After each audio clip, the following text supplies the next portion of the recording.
조금 전 이재명 정부의 첫 세법 개정안이 공개됐습니다. 진짜 성장을 위한 공평하고 효율적인 세제를 전면에 내세운 이번 세법 개정안. 효과적인 세금 제도로 기술주도 성장을 노리고 조세 제도를 고쳐 구멍난 나라 곳간을 채우겠다는 의지가 반영됐습니다. 이를 위해 세부담 정상화, 즉 증세에 들어가는데 고소득층과 대기업은 물론 서민들과 중소기업들까지 모두 세금을 더 내야 하는 상황입니다. 자세한 내용 세종주재기자 연결합니다. 박승환 기자, 이번 세법 개정안의 핵심부터 전해주시죠. 네, 2025년 세제 개편안은 세입 기반 확충, 곧 전 정부가 내렸던 세금을 올리는 데 방점을 찍혔습니다. 기업이 내는 법인세와 주식시장 투자자들에게 물리는 증권거래세, 금융회사들이 부담하는 교육세 등을 일제히 올립니다. 이영일 기획재정부 1차관 발언 먼저 살펴보시죠. 지난 3년간 우리의 세입 기반은 급속히 약화되었고 이에 따라 조세 부담률은 크게 낮아졌습니다. 재정의 지속 가능성을 위해 약화된 세입 기반을 다지는 데 역점을 두었습니다. 세금이 많이 늘어나는 순서로 보면 먼저 법인세율이 기업 매출과 관계없이 1%포인트씩 모두 오릅니다. 대기업은 물론 중소기업들, 과세 표준 2억 원이 안 되는 경우에도 다 적용되는데요. 증권거래세 역시 코스피와 코스닥을 가리지 않고 0.05%포인트씩 높아지고요. 이를 통해 법인세는 내년에 2천억, 이듬해부터는 4조 6천억 원씩 더 거칩니다. 증권거래세는 당장 내년부터 2조 넘는 세금이 추가되고요. 기획재정부는 이번 세제 개편에 따라 내년부터 5년간 올해보다 8조 1,672억 원의 세금이 추가될 것으로 보고 있습니다. 네, 앞서 지난 화요일 열린 당정협의회에서 법인세를 올리고 대주주 기준을 강화하는 내용은 이미 공개가 됐었습니다. 또 여기에 더해 증권거래세 인상도 최종적으로 결정이 됐죠? 그렇습니다.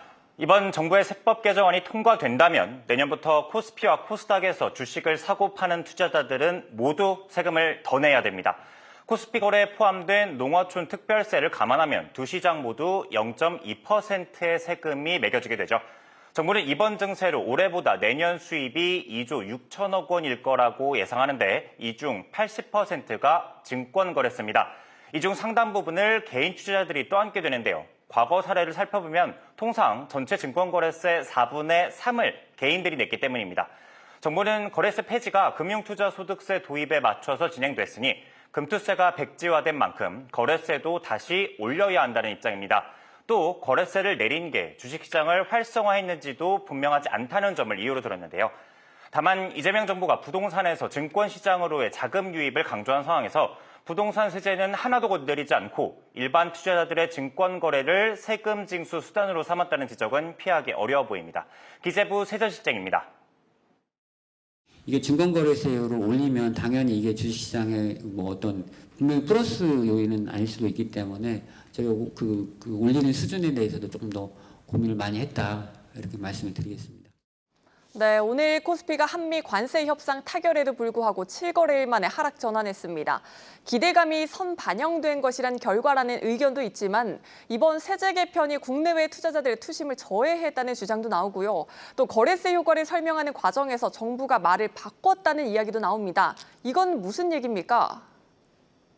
네, 늘어나는 세금을 누가 낼지에 대해 정부는 대기업이 4조 1천억, 중소기업이 1조 6천억, 기타로 2조 4천억 원을 잡았습니다. 추가되는 증권거래세가 바로 이 기타에 분류되는데 누가 부담할지 알기 어렵다는 이유에서죠. 반면 5년 전 거래세를 내릴 당시에는 증권거래세 인하 효과를 서민, 중산층이 누릴 거라고 분석했는데요. 같은 세금을 올리거나 내릴 때 누가 더 내고 덜 낼지 분석이 뒤죽박죽인 셈입니다. 당시 증권거래세 인하 이후로 기재부는 개인 투자자들의 투자를 지원하고 국민의 금융자산 형성을 지원하기 위해서라 밝힌 것도 아리송한 대목이죠. 이렇듯 정부가 돌연 태도를 바꿔 증세에 나선 건 이재명 대통령의 뜻이 반영된 걸로 분석됩니다. 앞서 이 대통령은 경기도지사 재임 당시 중부담 중복제를 거쳐 고부담 고복지 사회로 가야 하고 그러려면 증세가 불가피하다는 생각을 드러낸 바 있죠.